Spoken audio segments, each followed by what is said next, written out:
We have defined multivariate normal distribution with parameters mu and capital sigma matrix. Now the natural question is, when does Y have a density? It turns out that the answer is completely determined by this matrix. Mu plays no role in it, and the answer in a nutshell is yes, if this matrix is non-singular and no otherwise. We are going to state these two things as two theorems and prove them.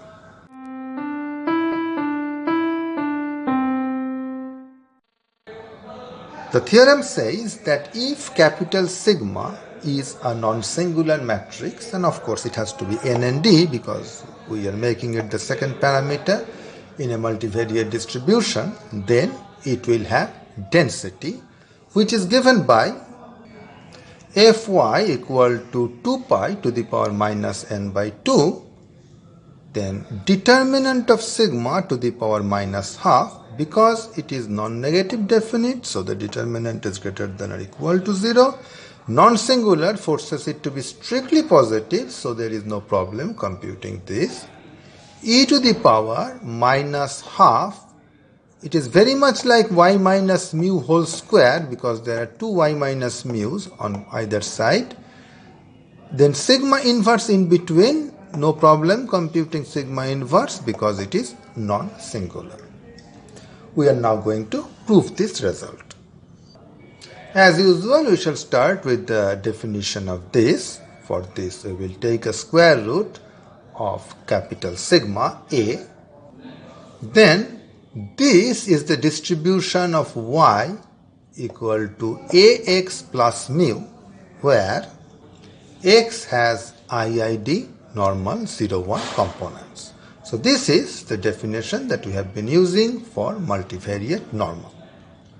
Now in order to show that this y admits a density, we shall first show that this x admits the density, and then we shall employ Jacobian transformation to arrive at density of y. Now since it has got IID components, so its joint density of course exists, and we take the density of each component. Here is the density of the first component. Similarly, we take the other components and form the product.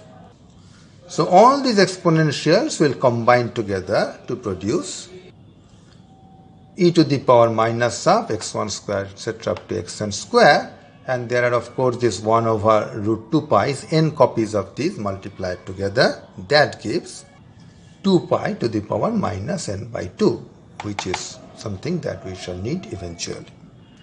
Now if I just write it in the vector notation where I consider a typical value of x to be a vector in Rn, then this may be written as x transpose x. So we can see that x at least has a density. Now we plan to use the Jacobian formula. For the Jacobian formula, as we have stated it, we need the transformation from x to y to be a bijection. For a general A, this need not be a bijection, but fortunately in our case sigma is given to be a non-singular matrix.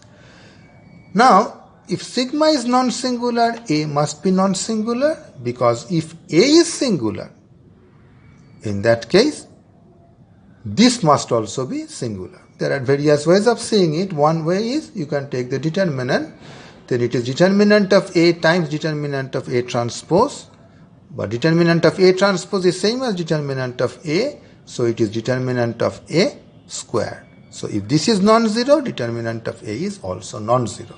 So we have A is non-singular, and hence this is a bijection with inverse given by x equal to A inverse y minus mu.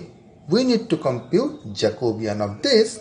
Now when we work with an affine transform, the Jacobian is very simple. It just turns out to be this matrix. It was one of the exercises earlier. If you have not done that exercise, check it right here, that the Jacobian is A inverse. So now we shall apply the Jacobian formula, and let's see whether we arrive at this.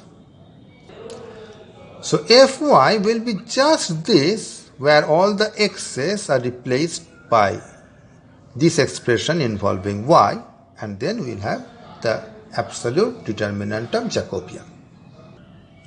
When we come to this term, x transpose, so the entire thing transpose, that will mean y minus mu transpose A inverse transpose, then x itself times the determinant of the Jacobian, which you have already seen is absolute determinant of A inverse. This is much like this, except that we need to massage this a little bit. A inverse transpose of that. Now we know that transpose and inverse can be interchanged, so it is A transpose inverse of that and A inverse. We can combine the entire thing in a single inverse. Notice how A transpose went to the right and A comes to the left. So this is just A transpose inverse. A transpose is precisely sigma, so I can get rid of this and just write sigma. So I have got this part. Next I need to work with this fellow. We have sigma equal to A transpose, take determinants on both sides. In that case it will become determinant of A times determinant of A transpose, which is determinant of A squared. Now I need to work with absolute value of determinant of A. So this is a positive quantity. So when I take square root, positive square root, I automatically get absolute value. Now when I want to take its inverse, it is just its reciprocal, so it just becomes this to the power minus half. So I can account for this term as well, completing the proof.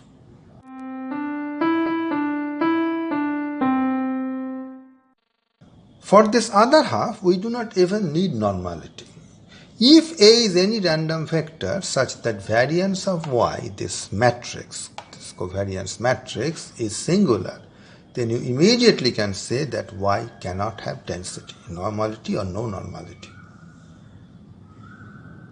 The proof will proceed by contradiction. Let, if possible, y have density. Now I have said that this is singular, which means there exists some non-zero vector such that variance of y times A, which is, this is a matrix times a vector, so it's a vector, but that turns out to be the zero vector.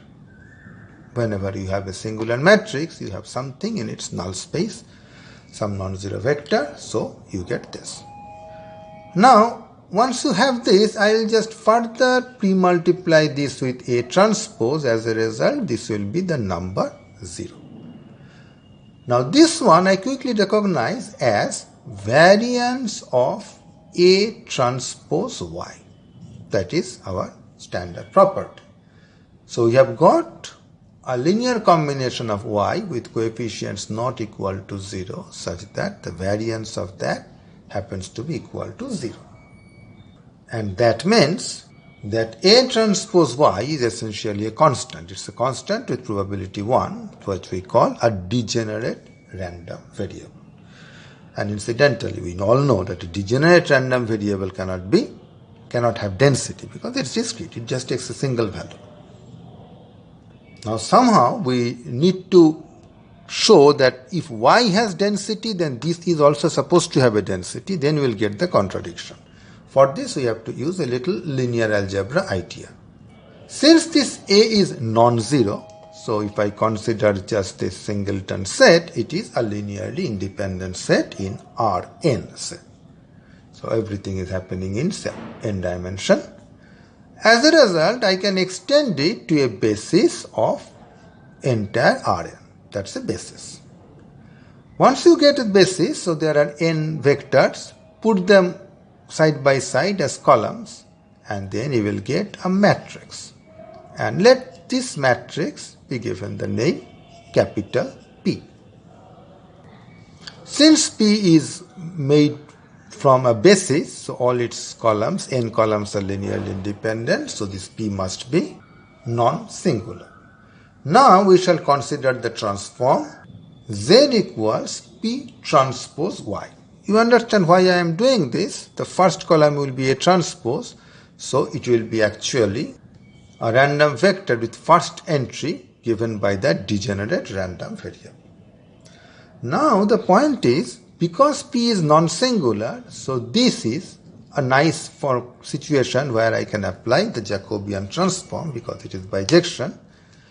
I have assumed that Y has density, so by the Jacobian formula, Z has a density. I do not care what the density is, but it has a density. Now, if this has joint density, all these components, then this also must have a density, the marginal density, and that contradicts the fact that this is actually a degenerate random variable. And this contradiction shows that Y cannot have density.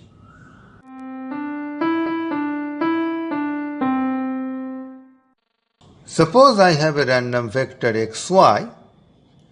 It's a two-dimensional random vector. It is not x choose y or anything, such that it has distribution bivariate normal. This is the mean and this is the dispersion matrix. Now I generate lots of IID data from this and plot these points, n points, in a scatter plot. Now your job is to describe the scatter plot. How will the scatter plot look like?